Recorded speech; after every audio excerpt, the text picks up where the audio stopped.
We're now up to double digits in Tumult Hype tutorial videos. The reveal template was released a little over 5 years ago.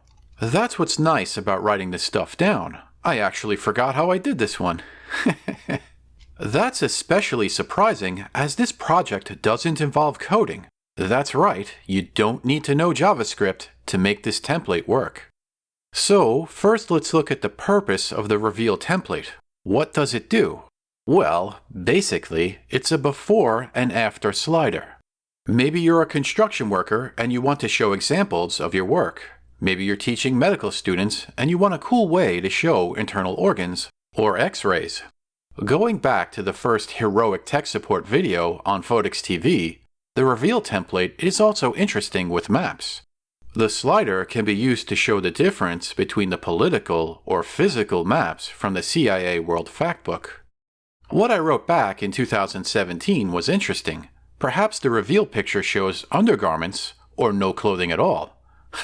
Mike from 2017 is a funny guy. The point is that this is a way to compare similar images. This example uses emoji and text rather than images, as that keeps the template nice and light. You can download the template at photics.com. The link is in the description. So, after loading up the template in Hype, there are 3 groups. The main group is for scaling the whole scene. The project maintains a 16:9 ratio, as shown in the flexible layout section. The scene size is 640 pixels wide and 360 pixels high. This is pretty standard for the Photics Hype templates. Now here's where it gets interesting. You can have groups inside of groups. There's a red group and a blue group. Those are the 2 layers of the reveal. The blue group is easy. It doesn't do anything. That's the base. It's the lowest layer in the project. So it's only shown when the higher elements are not blocking the view. That leads to the red group. If you move the timeline cursor, you can see the width of the group is changing size. At the start of the timeline, it's at full width. At the 4-second mark, which is at the end of the animation, the width is set to 0. In essence, the content of the red group is being hidden by shrinking the width of the box.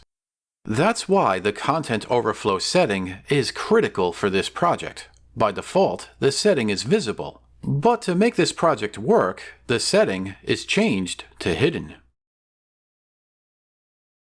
Do you see the difference? Now the trick is to add some interactivity. That's the point of the ellipse and rectangle elements. The rectangle doesn't do anything special. That's just a black line that shows the separation between the 2 elements. This is where you can get creative and customize the appearance of the slider. Maybe you don't want a black line. That's okay, you can change it. The point is that it follows the size of the red group.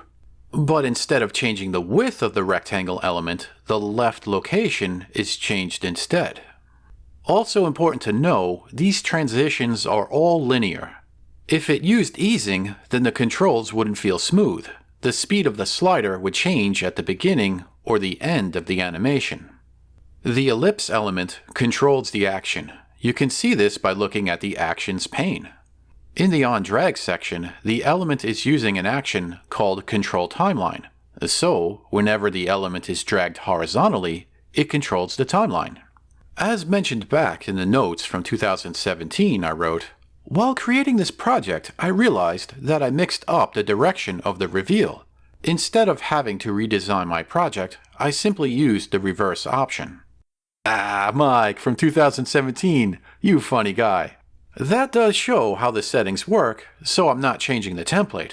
The idea is that by dragging one element, the other elements can change too, matching the animation to the action.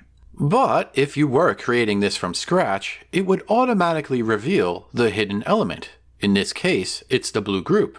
That's because the timeline is set to play by default. That's why there are 2 actions added to OnScene Load. The first one pauses the main timeline.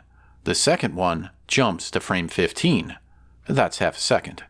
The Hype timeline has increments of 30 frames per second.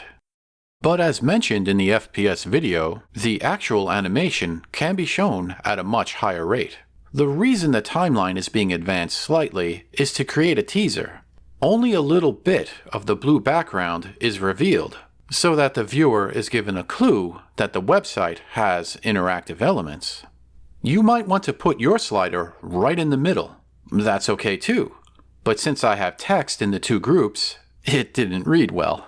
That's an important part of design. Just search for Starbucks van meme to see how something like this can go horribly wrong. Anyway, that's the 10th free Hype template. If you have questions about this template, just leave a comment. And if you want to learn more about Hype, you might like a book about Hype. It's a detailed guide to using Hype.